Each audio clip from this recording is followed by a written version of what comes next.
What's up guys, welcome back to the channel. Today's reaction video is going to be 7 outside objects that Lawrence, aka Lost in the Pond, has only ever seen in America. Now this is not only in America, I know the title will be only in America, but I completely understand it's things which potentially are minuscule in the UK and what Lawrence has experienced. And over the past 10 years, while Lawrence has not lived in the UK, it may have come in. So I'm here to answer that today, and we're going to get straight into it. I love these videos by Lawrence, absolute legend. Go and check him out. The link will be in the description, guys. Hit that subscribe button if you're new around here. I'd really appreciate it. Hit that like button as well, you absolute legends. Honestly, it means a lot. Puts a smile on my face. Every single like we get, you know, whether we get 1 or whether we get 10, it puts a smile on my face. But it's nice to see a bigger number. Not the end of the world if we don't get it. Now, let's see what the 7 outdoor objects are and whether I disagree with them or if anything's changed.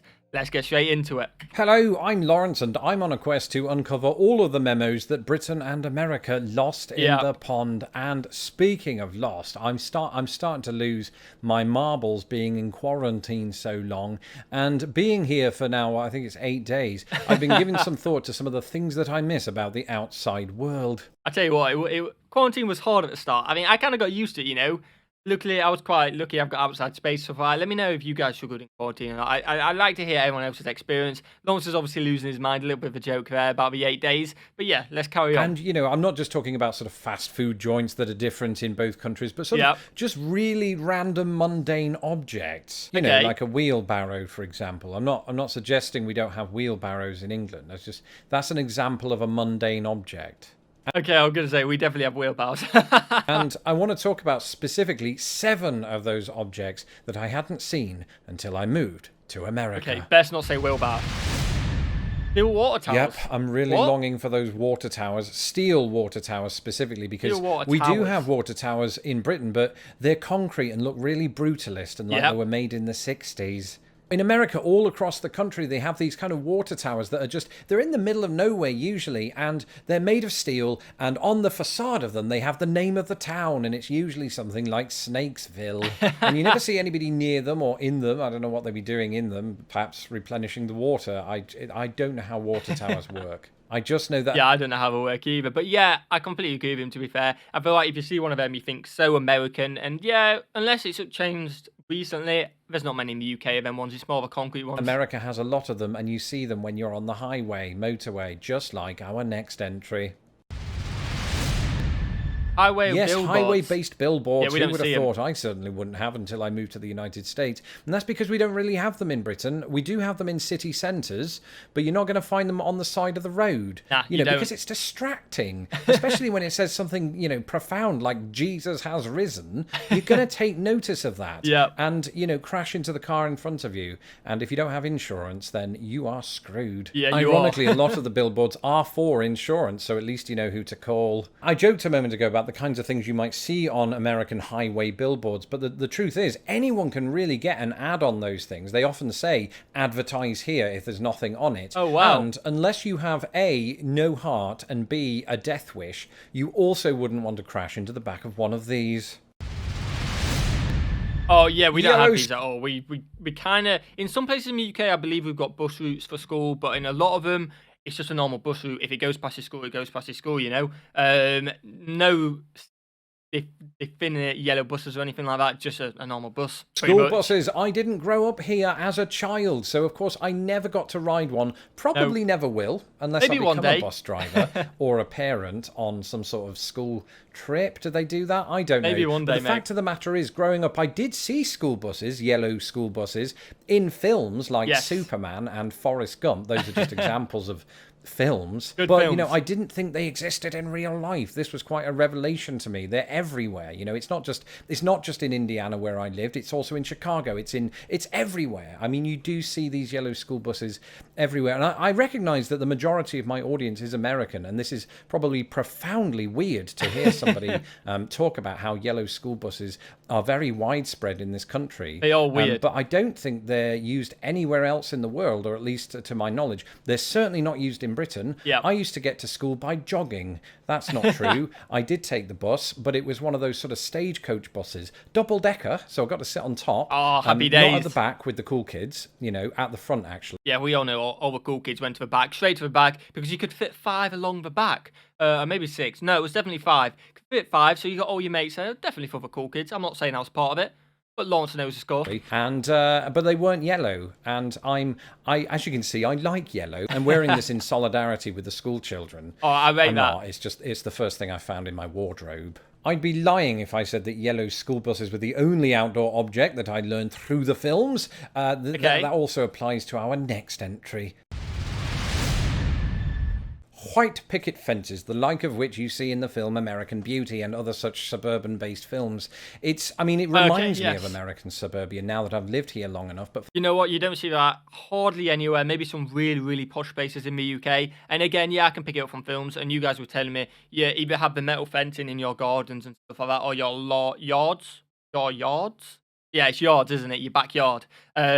We got a garden, front and back garden. People will ask me the definition. You say front garden, back garden. That's how I define what the front and the back is. But yeah, we have spoken about this before, and we don't have it in the UK. For the longest time, it was just part of the sort of movie set for me to make something look very pristine and idyllic and all of that. You'll occasionally see white picket fences here in different parts of Chicago. They're kind of rare, I suppose. But you do tend to see them at houses of families who've really taken care of their garden. Okay, and in Britain, we don't have these kind of fences. A lot of our gardens are sort of framed off by brick walls or sometimes just shrubs and bushes and things. That's not a euphemism. You'll also see in the US mesh fences around gardens as well. They're kind of low down, they're just high enough that dogs can jump over them but never do because they're too stupid. And they seem like they're there to just sort of stop people from breaking in.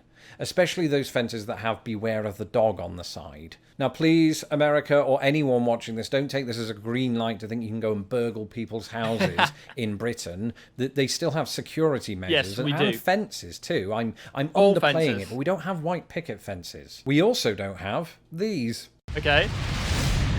No, we don't. You know what? This is so funny. Whenever I play GeoGuessr, whenever I play GeoGuessr, I'm on the road. I can't see a car, so I don't know if I'm on right or left yet. I see a mailbox at the front. I think, okay, I'm either America or Canada. There's no way it's the UK because we have nothing like this. We just got a mailbox in our door, through the door, as simple as that. It's just so American. It is mad. Again, there's nothing wrong with it. There's nothing wrong one bit about it, but I can't believe it's picked this out because it's something I've noticed and it is so American. To clarify, our houses do have mailboxes in the United Kingdom, except our mail doesn't go into a mailbox. It goes into a letterbox, and our mail's called the post. I hope that was clear. Yeah. And those letterboxes are usually on the front door, right? So letterman or postman, Letterman is a chat show host.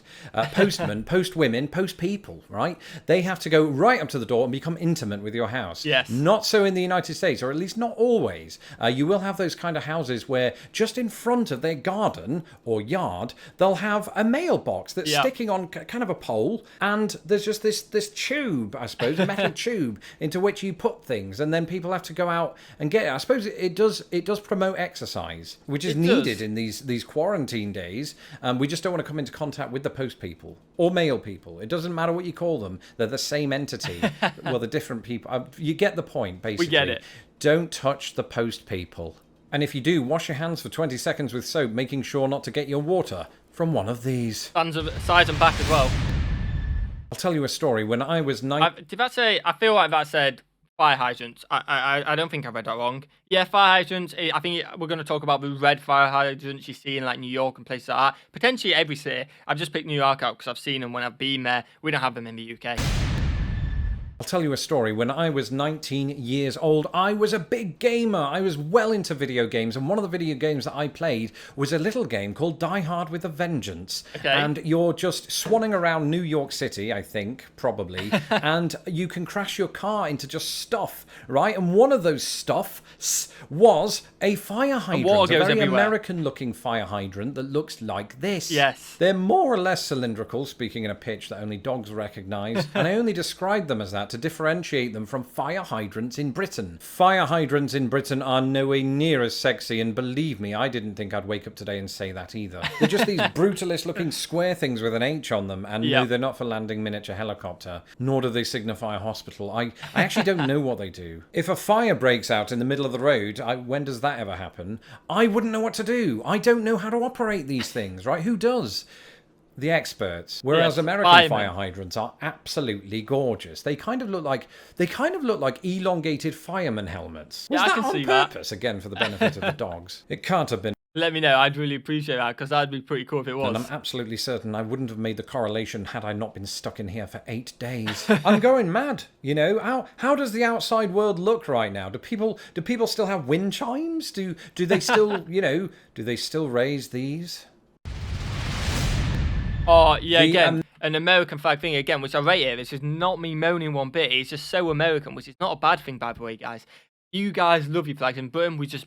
like some places will have flags. You drive and you'll see a flag every so often, but flag poles and flags, stuff like that, just nowhere to be seen in the UK. It seems like everywhere in the US have it, and I rate it. The only real time you'll see a lot of flags in England is when, like, England are in the Soccer World Cup and everyone's got them hanging out the windows and stuff like that, but no flag poles or anything like that, and I imagine that's what Lawrence is about to say. American flag, and I suppose there's a very good reason as to why I didn't encounter this until I moved to America, and it's because it's America's flag, so that makes total sense right off the bat. I think in Britain, pound for pound, we probably, or at least when I lived there, didn't fly the flag, the British flag, as much as America tends to fly its flag.